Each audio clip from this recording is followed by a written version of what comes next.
Hi friends, అందరూ బాగున్నారా? నేను మీ డీజే పరమేష్. హక్కులు లేని బంధం, నిజాయితీ లేని స్నేహం, నిజం లేని ప్రేమ, నమ్మకం లేని జీవితం ఎక్కువ కాలం నిలబడదు మిత్రమా. ఈ ఇద్దరు వ్యక్తులు ఎప్పుడు మర్చిపోకండి. మొదటి వ్యక్తి నిన్ను గెలిపించడానికి నీ కోసం అన్నీ కోల్పోతాయి. మీ నాన్న. రెండో వ్యక్తి నీ ప్రతి సమస్యలో ఎల్లప్పుడూ నీకు తోడ్పడతారు, మీ అమ్మ. ఒకరికి మన మీద ప్రేమ ఉన్నప్పుడు మనం తట్టిన, గసిరి మాట్లాడిన, కోపంగా మాట్లాడిన వాళ్ళను ప్రేమ కనిపిస్తుంది. అదే మనిషికి మన మీద ఇష్టం లేనప్పుడు మనం వాళ్ళకు ఎంత ప్రేమగా మాట్లాడినా, ఎంత ప్రేమగా చూసినా వాళ్ళకు తలనొప్పిగా కనిపిస్తుంది. మంచి నుంచి మంచి దూరం చేసేవి రెండు. మొదటిది మాట, రెండవది డబ్బు. మన ప్రవర్తన ఎలా ఉండాలంటే మన స్నేహం కోసం మన శత్రువులను ఎదురు చూసేలా ఉండాలి. ఒకప్పుడు ఊళ్ళో వాళ్ళంతా ఒకే కుటుంబంలో బతికేవాళ్ళు. ఇప్పుడు ఇంట్లో వాళ్ళు ఇరుగు పొరుగు వాళ్ళతో బతుకుతున్నారు. ఇది ఏమిటి మిత్రమా? ఎప్పుడు మనం సాయం ఎలా ఉండాలంటే మరొకరి కడుపు నింపేలా ఉండాలి. అంతేగాని మనం అవసరం కోసం మరొకరి కడుపు కొట్టేలా ఉండకూడదు. కోపంతో దూరమైన బంధువులు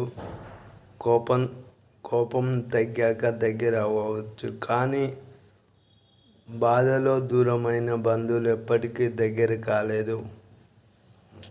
మంచితనం అనేది ప్రతి మనిషితో ఉంటుంది, అలాగే ఉండాలి కూడా. కానీ అదే మంచితనం అతి ఎక్కువ అయితే మన వాళ్ళు మనకే శత్రువులు ఉంటారు. ఏ సమస్యలు వచ్చినా ఆందోళన వద్దు, అంతా బాగుంటుంది అని చెప్పే స్నేహమే గొప్ప. ఆశ ఎవరైనా తీసుకోవడం కన్నా ఇవ్వడంలో శుద్ధి ఉంటుంది. పెత్తనం కన్నా స్నేహం పవిత్రమైనది. మన లైఫ్లో సాధ్యం కాంది అనుకుంటే అక్కడే అలాగే ఉండిపోతాం. కాబట్టి ప్రయత్నించాలి. ప్రయత్నించే గెలిచి ఆనందంగా ఇస్తుంది. ఒకవేళ ఓడిపోతే అనుభవం ఇస్తుంది.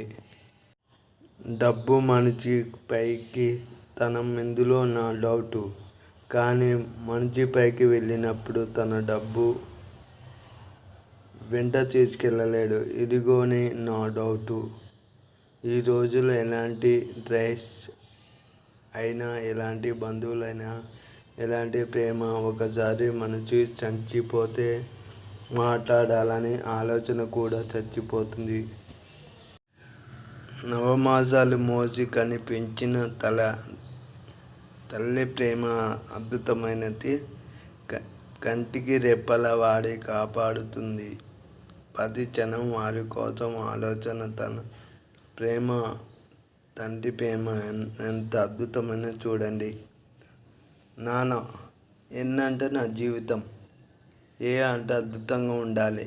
ఎన్నంటే నిరంతరం కష్టపడి, ఎన్నంటే నా ఎదురుగా చూసి, ఏ అంటే ఆనందపడే మొదటి వ్యక్తి నాన్న.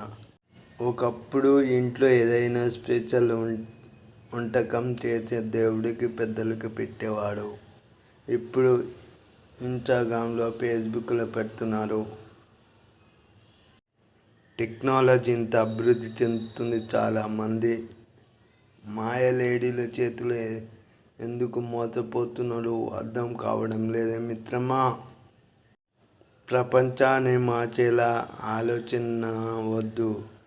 మనం మారితే ప్రపంచమే మారుతుంది. ఆలోచించాలతోనే మార్పు రాదు, వాటి ఆచరణలో పెట్టినప్పుడు మార్పు వస్తుంది. గౌరవం, అహంకారం